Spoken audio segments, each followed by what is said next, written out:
안녕하세요. 저는 초등학생 아들을 키우는 30대 초반의 여성입니다. 제가 이렇게 사연을 보내는 게 처음이라 그런지 너무 떨리고 긴장이 되네요. 제가 조금은 답답하다 싶을 정도로 순한 성격이라 평소에 무슨 일이 있어도 남들한테는 잘 말하지 않고 꽁꽁 싸매고 있는 편이거든요. 그런 성격 때문인지 글로 적어 보내는 일인데도 괜히 마음이 두근두근 거리네요. 가끔은 이런 제 성격이 스스로도 답답하다 싶을 때도 있지만 그래도 저는 저를 착하게 키워내신 부모님을 존경하며 제가 좀 손해보더라고 착하게 사는 게 좋은 거라 생각하며 살아왔어요. 실제로 저는 가진 것도 없고 뭐 하나 잘난 게 없는 사람이지만 그나마 성격 덕분에 친구들에게도 인기가 좋았고 저희 남편도 제 성격에 반했다고 했었으니까요. 남편과 저는 초등학교 동창으로 만나 오랫동안 만나온 사이였습니다. 멋모르고 초등학교 시절부터 서로 좋다고 둘이 맨날 손잡고 다니며 소꿉장난하듯 사귀었거든요. 어린애들이 뭘 알고 사랑을 하냐 하겠지만 저와 남편은 서로에게 늘 진심이었어요. 그게 사랑인지 우정인지 모를 나이부터 서로를 진심으로 보듬어주고 아껴주면서 사랑 이상의 마음을 쌓아왔었죠. 제가 힘들 때는 늘 남편이 곁에 있었고 남편이 힘들 때는 늘 제가 곁에 있어주며 저희는 남들에게 쉽게 말하지 못하는 고민들을 서로 나눠왔었어요. 저는 소아마비로 몸이 불편하신 홀어머니 밑에서 자라며 가난한 형편과 남모를 고충들이 있었고 남편은 재혼 가정에서 자란 탓에 늘 외로움과 상처가 있는 사람이었거든요. 어릴 적부터 알고 지냈던 저희는 그런 서로의 사정을 누구보다 잘 알고 있었고 그래서 더 깊고 끈끈할 수밖에 없었어요. 그렇게 중학생이 되고 고등학생이 되며 같이 자란 저희는 어느 날 힘든 손해를 털어놓다 작은 일탈을 하게 되었습니다. 이게 뭐야? 왜 술이야? 집에서 몰래 가지고 왔어. 왜 어른들 보면 힘들 때마다 술 한 잔씩 하잖아. 그러면 시름이 덜어주는 건지 모르겠지만 정말 그런지 우리도 한번 해보자고.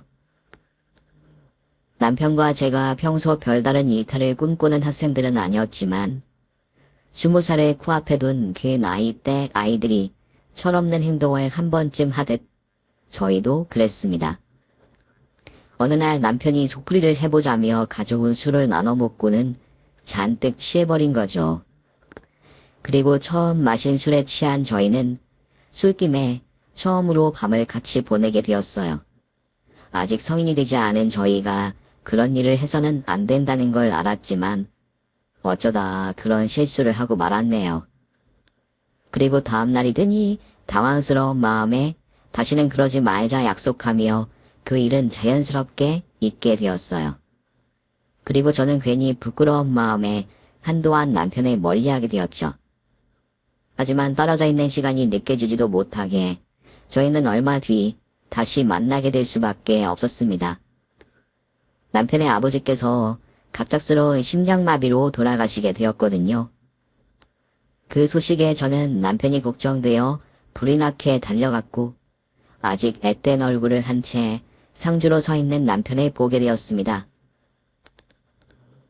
아직 부모님을 떠나보낼 나이가 아닐 텐데도 꿋꿋이 상주 노릇을 하고 있는 남편을 보니 너무 안쓰러웠어요. 하지만 제 남편의 시련은 거기서 끝이 아니었습니다. 아버님의 장례가 있고 얼마 뒤에 남편이 갑자기 가방을 싸들고 갈 곳이 없다며 저를 찾아왔거든요. 이게 무슨 일이야? 가출이라도 한 거야? 아니, 나 쫓겨났어. 어머니가 이제 나 더 못 키워주신다고 나가래. 그게 무슨 말이야? 나가라니. 설마 지금 아버지 돌아가셨다고 새어머니가 너를 쫓아내신 거다.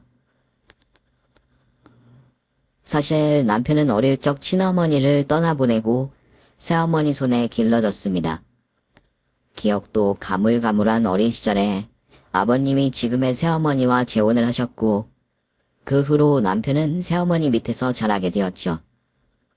새어머니라도 친어머니 못지않은 분들이 많다지만 남편의 새어머니는 그리 좋은 분은 아니셨습니다.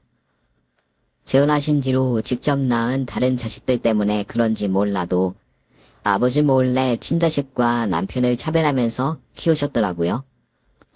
물론 어린 나이부터 오랫동안 새어머니에게 가스라이팅을 당해온 제 남편은 그게 차별인 줄도 모르면서 자랐지만요. 아무래도 어머니도 많이 힘드시겠지. 이제 아버지도 안 계신데 어린 동생들을 나까지 키우시려면 여러모로 어려우실 거 아니야. 그래서 나는 이제 다 컸으니까 독립하라고 나가라고 하시더라고. 그렇다고 이 겨울에 자식을 쫓아내? 그리고 네가 다 크긴 뭘 다 컸어. 너 아직 19살이야. 그래서 나가라고 한다고 그냥 나온 거야. 그냥 이제 집에 아버지도 없고 내가 그 집에 있어서 뭐하나 싶어서 더 고집 피워봤자 그 집에 나 반겨줄 사람도 없고 나도 이제 곧 20살이니까 알아서 살아야지. 그래서 남편은 새어머니가 나가라는 말에 반항도 못하고 그 길로 짐을 싸서 집을 나왔던 겁니다. 그렇다고 생활비나 집을 얻을 돈 한 푼 없이 말이죠. 차라리 그 집안 사정이 저희 집처럼 어려운 형편이었다면 이해를 했을 거예요. 하지만 남편의 집안 사정은 전혀 어렵지 않았어요. 오히려 차고 넘치게 넉넉한 편이었죠. 아버님께서 사업을 하셔서 집에 일할 사람을 따로 둘 정도로 여유가 있었거든요. 그래서 그동안 저희가 만날 때에도 남편이 데이트 비용을 전부 내곤 했었어요. 남편도 아버님 살아계실 때까지는 돈 가지고 걱정해 본 적이 한 번도 없었죠. 그런데도 아버지가 돌아가시자마자 의붓 아들을 내쫓은 새어머니의 행동은 분명 이기적이어 보였습니다. 하지만 당시 어렸던 저희는 어른을 상대할 여력이 없었고 오랫동안 새어머니에게 구박당하며 학대받아온 남편은 새어머니 말에 껌뻑 못하고 그 말을 고지곳대로 듣고 자기 몫의 유산을 챙길 생각도 못했어요. 그렇게 집에서 쫓겨난 남편은 친구들 집을 전전하다가 아르바이트로 모은 돈으로 겨우 작은 원룸을 얻어 지내게 되었습니다. 그마저도 좁고 춥고 어두운 반지하였지만 갈 곳 없던 19살짜리가 살기에는 그것도 감지덕지였죠. 그래도 남편은 희망을 잃지 않고 졸업만 하면 제대로 된 일자리를 알아볼 거라며 기대에 부풀어 있었고 저도 어떻게든 남편에게 도움이 되고 싶었습니다. 그런데 그렇게 힘든 시기에 저희에게 또 다른 변수가 생기고 말았어요. 언젠가부터 자꾸 어지럽고 헛구역질이 나던 제가 알고 보니 임신이었다는 것을 알게 된 거죠. 하룻밤 일탈로 덜컥 임신을 하게 된 저는 너무 무섭고 당황스러웠습니다. 곧 졸업을 앞두었다고는 하지만 아직 학생 신분이었고 겨우 20살 나이에 아이를 낳게 될 거라는 생각은 한 번도 해본 적이 없었거든요. 거기다 저는 가난한 집안에 아픈 엄마와 살고 있었고 남편은 새어머니에게 쫓겨나 빈털터리 신세였죠. 그런 와중에 아이를 낳는다는 게 맞는 일인지 낳는다고 해서 저희가 어떻게 키울 수 있을지 막막하기만 했어요. 그래서 저희는 도움을 구하겠다며 시어머니를 찾아가게 되었습니다. 아들을 쫓아내셨지만 그래도 그 집에는 여유가 있으니 저희 사정을 알리면 도와주실 거라 생각했었거든요. 그렇게 저희는 간절한 마음으로 시댁을 찾아가 사정 설명을 드리고 아이의 초음파 사진까지 보여드리며 시어머니에게 도움을 부탁드렸습니다. 어머니, 저희 아이를요. 벌써 심장도 뛰고 건강하게 잘 자라고 있대요. 그래서 말인데 저희 자리 잡을 수 있게 좀 도와주시면 안 될까요? 제가 아직 준비가 안 돼서 당장 아이를 키울 여력이 없어서요. 어머니는 누가 어머니야? 난 네 어머니 할 생각 없으니까 나한테 부탁하지 마. 대체 너는 무슨 염치로 도와달라고 여길 왔니? 네 아버지 죽고 너희 집에서 나가고 그 길로 우리 인연 끝 아니냐? 네 애미가 버리고 간 놈 이만큼 키워줬으면 된 거지. 뭘 바라고 또 찾아왔어. 내가 마음에 뒀던 남의 자식 대신 키운 걸로 모자라서 지금 네 새끼까지 책임져달라 이거냐? 죄송해요. 조이가 절에 적으면 갚겠습니다. 그러니까 좀 도와주세요. 최소한 아이 나 기를 수 있게 제대로 된 밥 하나 구할 수 있을 정도라도 도와주세요. 예, 제발요. 니들 도와줄 돈이 어디 있어? 안 그래도 네 애비 죽고 사업 정리한다고 이래저래 돈 들어간 곳만 많은데 아무튼 시끄럽고 나는 니들 도와줄 돈 없으니까 여기 와서 구걸하지 말고 다른 데 가서 알아봐. 어머니 제발요. 저희 여기 아니면 도움 구할 데가 없어요. 저희 집도 워낙 어렵게 살아요. 저희 엄마가 소아마비를 잃으셔서 불편한 몸으로 일하시는데 그래서 형편도 어렵고 저희 집에서는 도와주실 수 없어요. 저희가 도움 구할 곳이 여기밖에 없어서 그래요, 어머니. 제가 몇 년이 걸리더라도 꼭 갚을 테니까 한 번만 도와주세요. 네? 이것들이 사람이 말을 하는데도 못 알아듣나? 하여간에 돈 없는 것들은 천박하다니까. 와서 그걸 하면 다 될 거라 생각하냐? 그럼 세상 천지에 거지들이 왜 있겠어? 나는 니들 도와줄 생각 없으니까 꺼지라고. 네 엄마가 소아마비든 뭐든 내 알바야? 어려운 저희 집 서점까지 얘기하며 호소해 보는데도 시어머니는 눈 하나 깜빡하지 않으셨습니다. 오히려 그렇게 구걸하는 저희가 천박하고 추잡스럽다며 겨우 19살인 저희를 무시하고 모욕하셨죠. 못 모를 어린 나이인데도 그 말이 얼마나 상처가 되고 사무치던지 10년이 훌쩍 흐른 지금도 저는 그때의 일이 전혀 잊혀지지 않네요. 하지만 시무의 말 맞다나 거기서 우겨봐야 도움은 돌아오지 않았고 저희는 어쩔 도리 없이 전전긍긍할 수밖에 없었습니다. 안 될 말이지만 그때는 정말 아이를 포기해야 하나 싶은 생각까지 했었죠.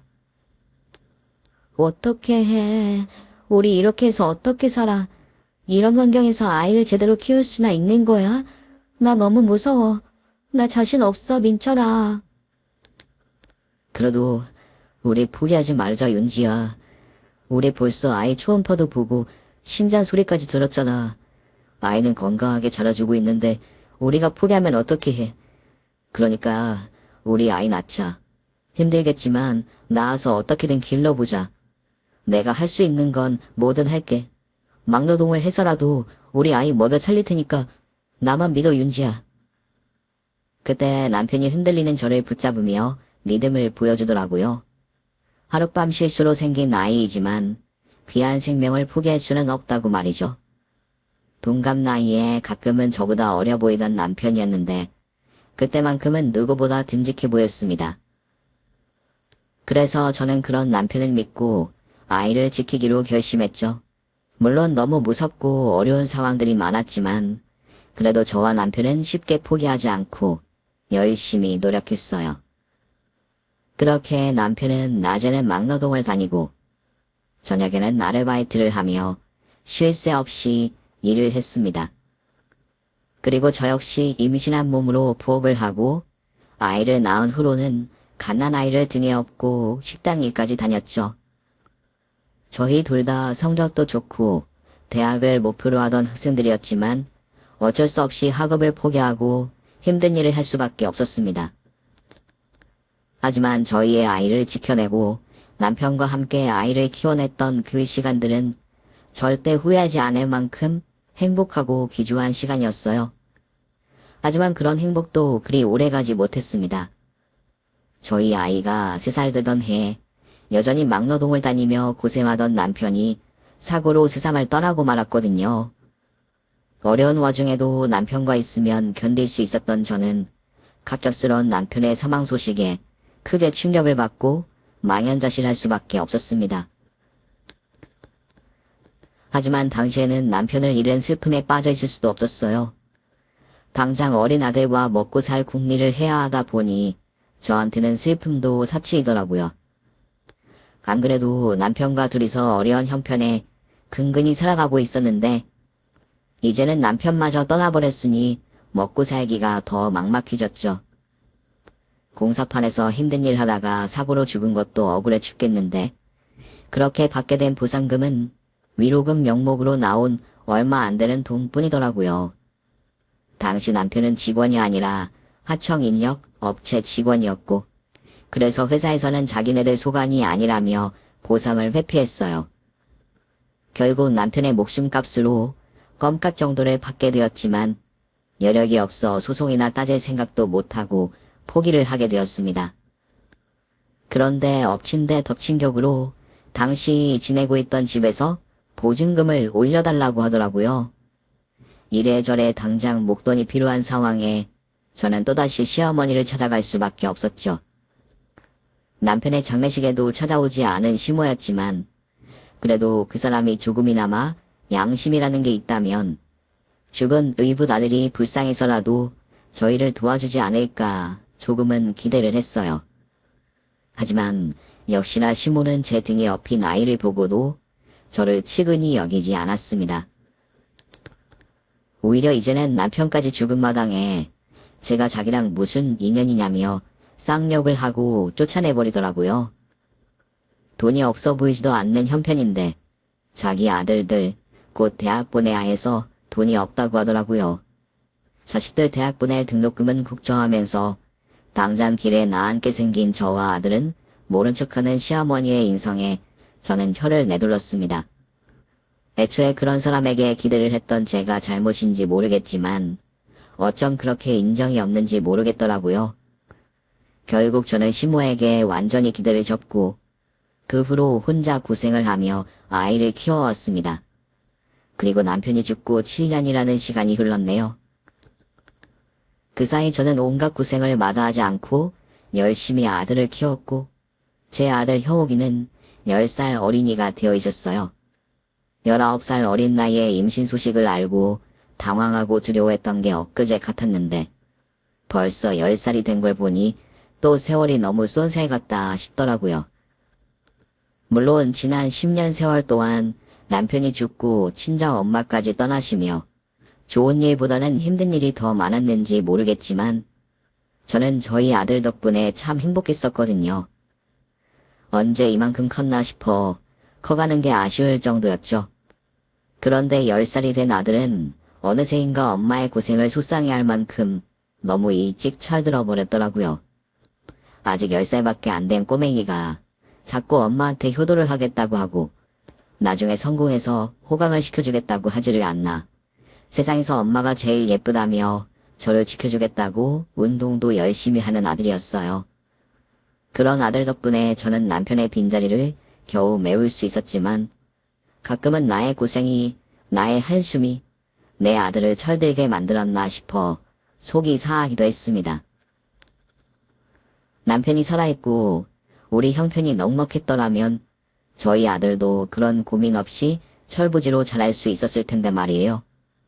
그래도 그런 아들 덕분에 제가 여태 버티고 살아올 수 있었나 싶네요. 그렇게 오로지 아들 하나 바라보며 식당 일을 하고 부업을 하며 열심히 살던 저는 어느 날 제가 일하던 식당에 찾아온 시어머니를 만나게 되었습니다. 남편 죽고 저희 모자의 도움을 매몰차게 거절한 뒤로 다시는 안 보고 살겠다 생각했었는데 세상이 좁기는 좁은지 어쩌다 악연을 그렇게 다시 만나게 되었네요. 오랜만에 만난 시모는 여전히 잘 먹고 잘 사는지 때깔이 좋아 보이더라고요. 같이 온 남편의 이복 동생들도 여기저기 명품을 두르고 있었고요. 자기 어머니를 닮아 인성이 글러먹어서 그런 건지 명품이 진짜가 아니라 가짜들 같아 보이기는 했지만 말이에요. 아직도 돈 꽤나 있어 보이는데 레스토랑 가서 칼질이나 하지 왜 제가 일하는 국밥집에 왔는지는 모르겠지만 제가 일하는 가게에 찾아온 시모는 저를 단번에 알아보았습니다. 그리고 일부러 저를 괴롭히려고 고기에서 냄새가 난다느니 반찬이 쉬었다느니 하며 계속 컴플레인을 걸었어요. 남이라고 했으면 그냥 모른 척하고 말지 저한테 무슨 원수를 졌는지 저를 또 괴롭히고 싶었던 모양이에요. 시몬은 제가 아무 말도 못하고 당할 거라는 걸 알고 있었는지 점점 도를 넘었고 기어이 제 몸에 깍두기까지 던지며 참기를 주려 하더라고요. 여기는 반찬을 재활용을 하나? 깍두기에 신내가 나서 못 먹겠네. 이딴 걸 음식이라고 내온 거야? 죄송합니다. 다시 갖다 드리겠습니다. 죄송하다고 하면 다야? 진짜 죄송하기는 해. 여기는 음식 맛도 거지 같은데 직원 교육도 제대로 안 시키는지 서비하는 사람이 영 눈치가 없네. 죄송하면 무릎이라도 꿇고 사과를 해야지. 미안하다 말 한마디 툭 하래 끝이야? 어머니, 저 때문에 입으로 이러시는 거면 그만하세요. 여기 제가 일하는 직장이에요. 괜히 꼬투리 잡지 마시고 그냥 저만 괴롭히시면 되잖아요. 이 사람이 뭐라는 거야? 어머, 그러고 보니 너 윤지구나. 너 여기서 일하니? 세상에 어떻게 이런 데서 다 만나냐 그래? 나는 넌 줄 몰랐지. 애는 잘 크고 있니? 혹시 네 엄마처럼 장애 같은 게 있는 건 아니지? 저희 아들이 걱정되긴 하세요. 도와달라 할 때는 모른 척 하시고 이제 와서 대체 왜 그러세요? 저희 그냥 남이잖아요. 아버님 돌아가실 때 남편 쫓아내시고 저희 남편 죽었을 때도 모른 척 하셔놓고 그럼 계속 모르는 척하고 그냥 가시면 되지 왜 굳이 엄한 사람 괴롭히세요? 저희 아들은 아무 탈 없이 건강히 잘 크고 있으니까 입에 올리지 마세요. 하긴 하늘이 아무리 무심하다 그래도 설마 부모의 자식까지 그렇게 만들겠니? 그래도 나는 걱정해서 말했더니 말하는 싸가지하고는 너는 못 배운 티를 참 열심히도 낸다. 그래도 너 여기서 일하는 꼴 보니 네 사정 알만하네. 그래, 남편 뒤지고 나니 여태 생활이 어렵든? 그때 나한테 찾아와서 도와달라 구걸을 하더니 인연이 아직까지 구걸하고 사는 모양이네. 엄마, 적당해요. 안 그래도 불쌍해 보이는데 너무 뭐라 하지 마세요. 적당히는 무슨. 이런 애들은 보일 때마다 귀를 확 죽여놔줘야 해. 그래야지 분수를 알고 살지. 안 그러니? 오랜만에 만난 시몬은 또다시 저를 모욕하고 있었습니다. 이제는 완전 남일 텐데 뭐가 불만인지 제가 그만하시라 하는데도 개의치 않고 계속 막말을 하더라고요. 그리고 그런 신부의 자식들도 말을 아낄 뿐이지 저를 같이 비웃고 있었죠. 그런데 그때 갑자기 식당 안으로 저희 아들이 들어오더니 저를 괴롭히던 시어머니 뺨을 때려버리더라고요. 착한 저를 닮아 밖에서 욕 한 번 해본 적 없고 어른들 앞에 대들어본 적도 없던 제 아들이 말이죠. 그렇게 순하고 착했던 저희 아들이 시어머니의 뺨을 때렸다는 게 너무 놀란 나머지 저는 그 상황을 차마 말리지도 못했습니다. 아, 뭐야. 우리 엄마 괴롭히는 사람 가만히 안 둘 거야. 우리 엄마 괴롭히지 마. 뭐 하는 거야? 야, 이 개놈아. 너 네 엄마한테 이딴 거 배웠어? 내가 누구인 줄 알고 감히 내 뺨을 때려? 조그만한 게 눈에 뵈는 게 없나? 너 뭐 하는 버르장머리야? 나는 우리 엄마 지키는 거야. 마귀할 맘 저리 가.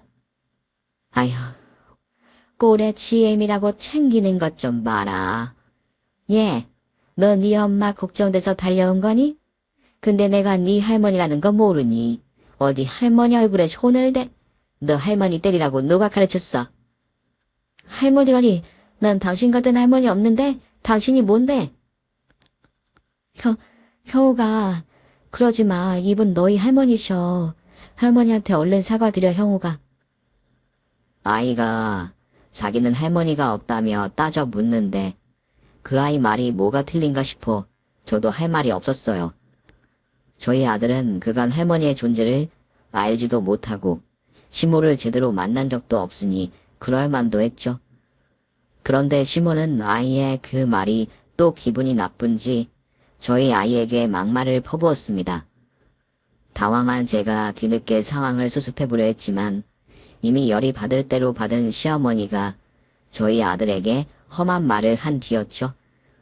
저한테 그러는 건 참아도 저희 아들한테는 안 그랬으면 했는데 정말 너무하게도 손자 앞에서 못하는 말이 없더라고요. 아니 얘는 어린 게 따박따박 말대꾸를 하고.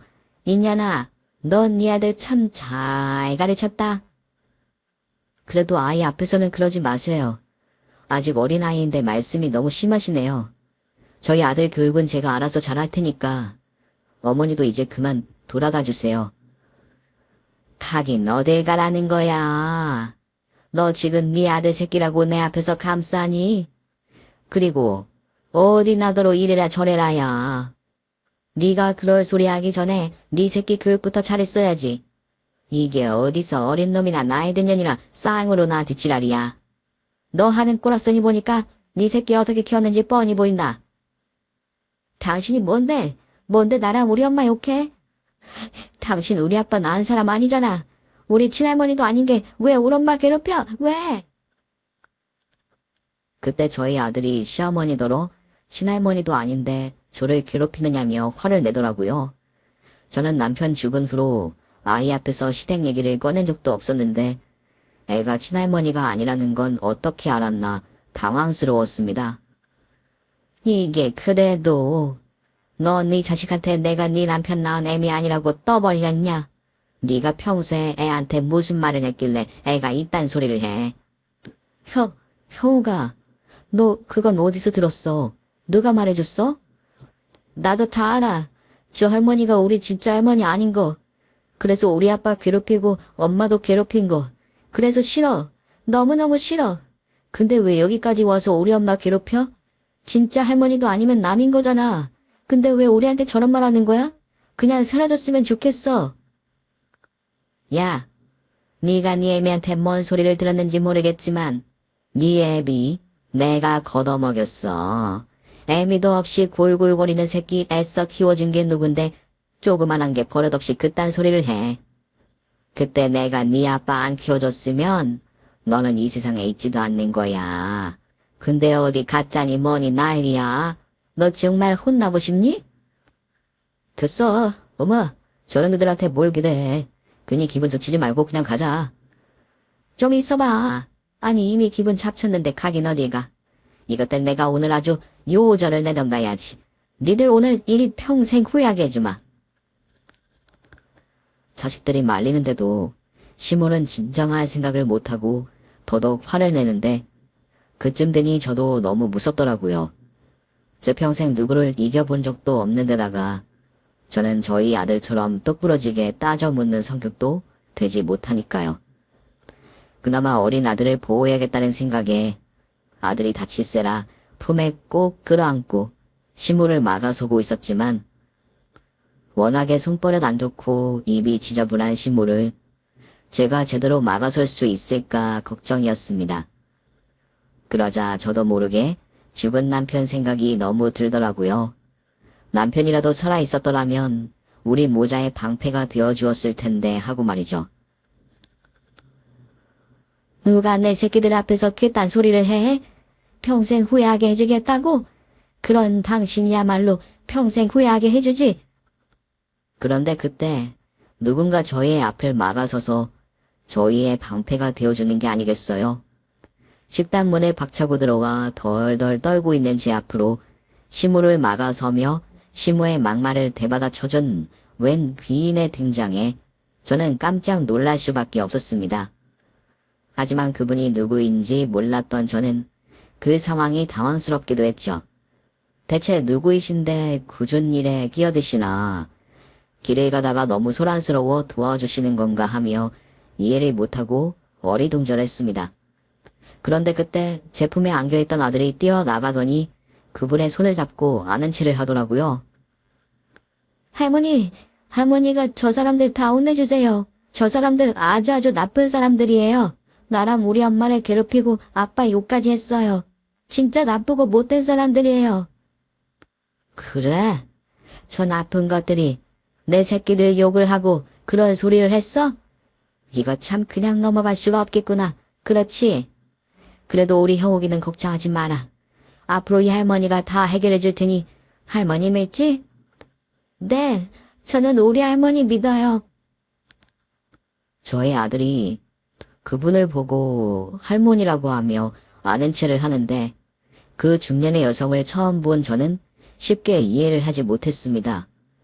저희를 도와주시려는 건 감사하지만 저희 아들이 그분을 어디서 보고 이렇게 친근하게 구는 건지, 왜 저희를 도와주시는 건지 의아했죠. 그래서 저도 모르게 그 중년 여성의 얼굴을 뚫어져라 쳐다보게 되는데, 순간 너무 그리운 누군가의 얼굴이 겹쳐 보이듯 떠오르더라고요. 조금 전까지도 제가 그리워 마지 않았던 저희 남편 말이에요. 저희 남편의 얼굴과 너무나도 닮은 그 여성분의 얼굴에 저는 깜짝 놀랄 수밖에 없었습니다. 설마 당신은 또 뭐야? 지금 그 말 나한테 한 거야? 후회하게 해주겠다고? 그래, 당신한테 한 말이야. 애초에 당신이 먼저 그렇게 말했잖아, 안 그래? 당신은 뭔데? 뭐길래 남의 집 가정사에 함부로 끼어들어? 뭐 제 엄마라도 되는 건가? 아니지, 그 집 여자는 장애가 있다 그러던데. 너는 뭔데? 이런, 아무리 수십 년이 지났다고 하지만 그래도 내 얼굴은 기억하고 있을 줄 알았는데 그새 나를 잊어버렸다니 아쉬운데, 나는 당신 얼굴을 평생도록 잊을 수가 없었거든. 무슨 소리야? 당신 나 알아? 나는 전혀 기억이 없는데. 보아하니 나보다 어려 보이는구만. 어디서 반말 찍찍하고 있어. 너 뭐야? 하하하. 어려 보인다니. 그 말은 칭찬으로 들을게. 전에는 내가 당신보다 나이도 많고 잘난 게 없어서 남편 뺏기는 거라 그러더니 세월이 흐르는 동안 당신도 고생 꽤나 했나 보네. 내가 당신보다 많은 걸로 아는데 그것도 못 알아보고 말이야. 뭐라고? 당신 설마. 그래, 이제 기억이 났어? 나, 네 남편 본처다. 그랬습니다. 갑자기 저희들 앞에 나타나 시모를 대신 맡아주신 그분은 저희 남편과 똑 닮은 얼굴의 남편의 친어머니이셨어요. 남편이 아주 어렸을 적 부모님이 이혼하시며 그 후로는 돌아가신 줄만 알고 한 번도 뵌 일이 없다고 했었는데, 그런 탓에 남편도 친어머니에 대한 기억이 별로 없어서 저도 들은 얘기가 없었거든요. 그런데 갑자기 남편의 친어머니가 어디서 나타나신 건지 놀랄 수밖에 없었죠. 당신이 어떻게 여기 있어? 소식 없이 살길래 어디서 객사나 했을 줄 알았더니. 그러기를 바랐었던 모양이지? 왜? 내가 살아있었으면 당신한테 복수라도 할까봐 걱정되었나? 그러게, 남의 남편 뺏어놓고 마음 편하게 지냈어. 나는 당신이 한 짓을 하루도 잊어본 적이 없었는데 하물며 내 아들을 그렇게 보내게 될 줄도 몰랐는데. 그래서 뭐 이제 와서 정말 복수라도 하려고. 그리고 당신 아들 죽은 건 내 탓도 아닌데 왜 나한테 난리야. 원마 말이면 저 자식 두고 바람난 당신 전 남편한테 하던가. 내가 무슨 잘못이라고. 아직도 여전히 반성 안 하고 있구만. 덕분에 너도 당신한테 미안한 마음 없이 복수해 줄 수 있겠어. 그래도 너무 걱정하지 마. 나는 너처럼 추접스럽게 하지는 않으니까. 그렇다고 이제 와서 남편 훔쳐간 집값 치르라고 할 수도 없고. 내가 당신한테 뭘 할 수 있겠어. 그냥 지금 가진 재산 다 받아내고 빈털터리 만드는 것 정도? 뭐라는 거야. 당신이 무슨 수로 나를 빈털터리 만든다고? 뭐 이제 와서 전 남편 재산이라도 받아가겠다 이거야? 당신 그 사람이랑 이혼한 지만 수십 년이야. 그 사람 네 아들 너 대신에 다 내가 챙겼다고. 근데 이제 와서 아무것도 안 한 네가 뭘 어째? 입이 비뚤어져도 말은 똑바로 해야지. 내 대신 네가 챙긴 게 아니라 네가 훔쳐간 거지. 그리고 네가 내 아들을 정말 제대로 챙겼어? 전 남편 돈, 그중에 당신 몫도 있겠지. 근데 우리 아들 몫은? 내 아들은 아무것도 못 받고 고생만 하다 죽었다 그러던데. 그래서 나는 불쌍한 내 아들 몫 받아가겠다는 거야. 아이고, 기껏 한다는 게 죽은 아들 몫 받아가겠다고. 근데 그걸 당신이 어떻게 받아가? 내가 그 돈 순순히 뺏길 것 같아? 나는 뭐 농담으로 하는 소리인 줄 알아? 이쪽에서 소소하면 당신은 꼼짝없이 그 돈 뱉어내야 해. 그리고 내가 여기 오기 전에 당신 재산 좀 알아봤는데 당신한테 남은 돈이 별로 없더라. 당신 자식들도 변변히 재고시 못하고 산다지? 그래서 내 아들 목 빼가면 딱 빈털털이 될 것 같더라고. 그러니까 앞으로는 당신 자식들한테 비부터 살던 어디 쉼터를 가던 할 생각해. 내 말 알아듣겠어? 내가 니년 간통죄로 콩밥은 못 먹었지만 내 아들 몫은 제대로 받아낼 테니까 고소장 보낼 테니 괜히 피할 생각하지 말고 딱 기다리고 있어. 나 참, 능력 없어서 쫓겨난 주제에 이제 와서 지 아들 몫을 받아가겠다고? 그럼 내가 뭐 그렇게 그냥 둘 줄 알아? 자식 버린 년이 무슨 말이 많아? 뭐? 너 지금 뭐라고 그랬어? 너 말 다 했어? 왜? 자식 거들먹거리니 찔리긴 한가 보지. 그러게 애미 노릇도 못한 년이 어디 있다가 갑자기 튀어나와서 무슨 헛소리를 하는지. 사람 짜증나게 하지 말고 꺼져. 내 며느리, 내 손자, 내가 알아서 죽이던 살리던 할 거니까. 분명 그때까지만 해도 어머니께서는 잘 참고 계신 듯 보였습니다. 대화 내용만 들어도 시모와 어머니 사이가 결코 좋지 못했다는 걸 알 수 있었지만 그럼에도 어머님께서는 최대한 이성적으로 얘기를 하려고 하시는 듯 했죠. 하지만 시모라는 그 여자가 죽은 남편으로 모자라서 저희들까지 걸고 넘어지자 어머님께서도 더 이상 참지 못하고 폭발해버리시더라고요. 그리고는 곧장 시모에게 다가가 머리채를 잡고는 반찬들이 널브러져 있는 식탁 위에 머리를 내려 찍으셨어요. 그러자 머리채를 잡힌 시모는 아파 죽는다며 난리를 피우고 발버둥 치더라고요. 나 죽는다. 나 죽어. 너 뭐하는 짓이야. 이거 안 나? 그러게. 왜 괜히 참는 사람을 건드려? 내가 그래도 좋게 좋게 넘어가려고 했더니 어디서 감히 내 며느리랑 내 손자를 거들먹거려? 내 아들 죽게 만들어 놓고 이제는 남은 내 자식들까지 손대려고 이 피로 먹으려나? 니년이 그러고도 사람이야.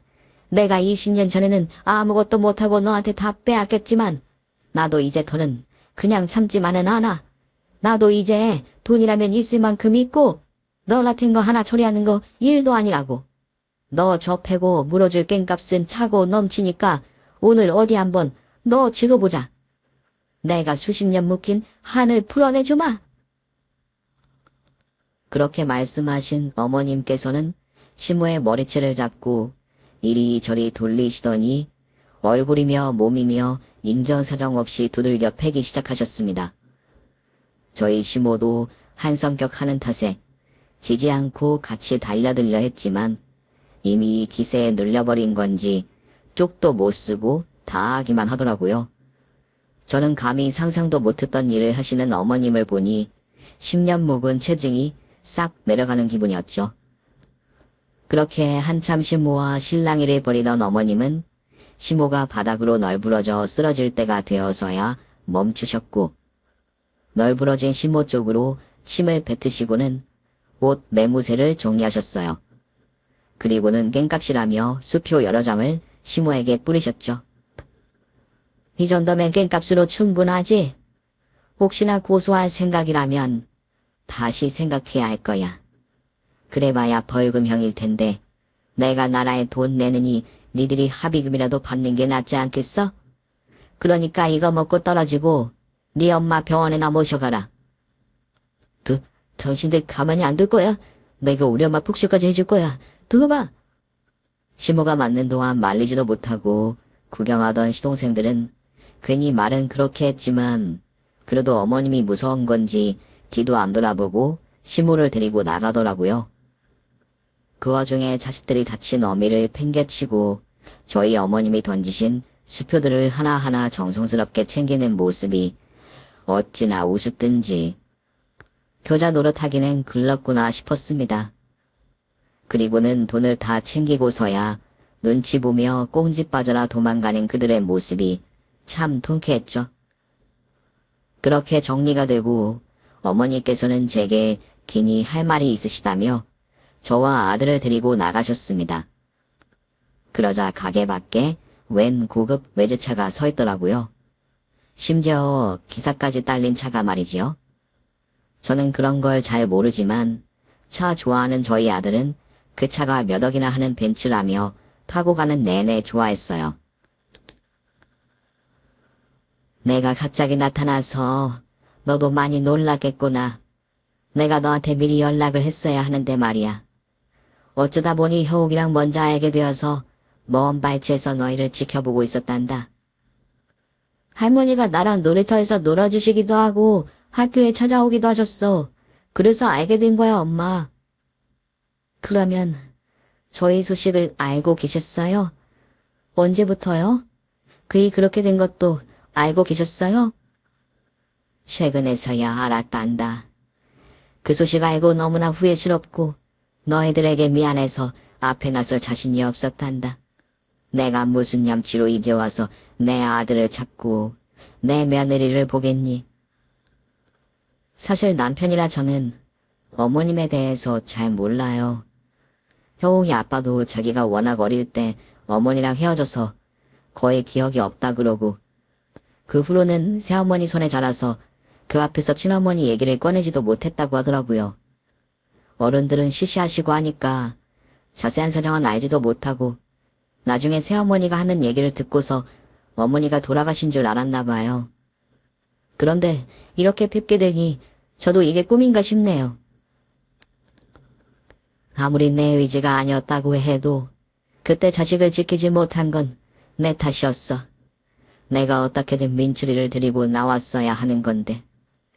그때는 거의 쫓겨나듯 이혼을 당했을 때라 빈손으로 아이 데리고 나오느니 자식만이라도 그 집에 있게 하는 게 맞다고 생각했단다. 그래도 전 남편이 돈도 있고 넉넉한 그 집에서 키우는 게 맞다 생각한 거지. 그렇게 자식 그렇게 떼어놓고 자식 위해서라도 모두에게 연 끊고 살아야 한다 생각하고 잊고 산 지가 수십 년이었었어.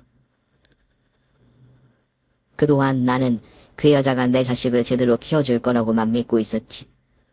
가끔은 민철이가 보고 싶어 사무치기도 했지만 자식 버린 애미 주제에 무슨 염치로 아들을 찾아가나 싶어서 진작 포기했었단다.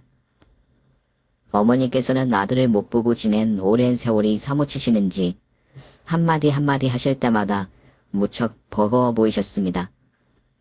제 앞에서 힘들었다는 말씀을 하시는 것도 염치가 없다 싶으신 건지 힘든 마음을 내색하지 않고 눈물을 보이지 않으시려고 무척 애쓰시더라고요.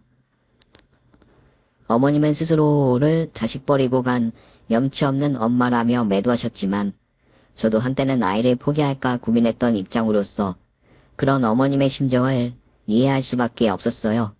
그리고 자식도 같은 엄마 입장에서 자식을 두고 떠난 어머님이 평생을 어떤 심정으로 사셨을지 감히 헤아릴 수도 없었죠. 그렇게 수십 년을 외면하고 살다가 이제야 나도 먹고 살만해지고 내 자식한테 뭐라도 해줄 수 있을 것 같아서 아들을 찾으려고 했더니 글쎄 내 아들이 죽었다고 하니 내가 얼마나 후회가 막심하겠니. 마음이 갈기갈기 찢어지는 것 같고 견딜 수가 없더구나. 그래서 너희들이라도 찾아야겠다 싶었어. 내가 내 아들을 챙기지 못했지만 내 며느리와 손대는 꼭 챙겨야겠다 싶어서 말이야. 그래 놓고도 뭐라고 나서야 할지 몰라서 몇 날 며칠을 주변만 맴돌았는데 오늘 효옥이가 나더러 엄마를 좀 도와달라 하더구나. 엄마 괴롭히는 사람들 물리쳐달라고 말이야. 엄마가 그 사람들한테 괴롭힘 당하는 거 싫었어. 근데 나는 어려서 아무것도 못하니까 할머니한테 좀 도와달라고 부탁드렸어. 그랬구나. 우리 착한 아들이 엄마 걱정이 되어서 할머니를 모셔왔구나. 잘했어. 정말 잘했어, 형우가. 덕분에 엄마가 할머니도 보고 오늘 너무 행복하다. 아마 그때 저와 어머니 모두 죽은 남편을 생각했을 겁니다. 진작 알고서 만나 뵈었으면 남편도 숨 쉴 구멍이 있었을지 남편이 여태 살아있었을지 모르겠지만 적어도 부모에게 버림받았다는 생각은 하지 않고 떠날 수 있었을 거예요. 그래서 저는 친어머니의 생사도 알지 못하고 먼저 떠난 남편이 너무나 가여웠습니다. 그리고 생떼 같은 아들을 먼저 보내신 어머니도 너무 안타까웠죠. 그토록 그리워했을 서로를 한 번만이라도 보고 갔더라면 정말 좋았을 텐데 서로 어찌 사는지도 모르고 모자가 생이별을 해야 했다는 게 슬프고 비통했습니다.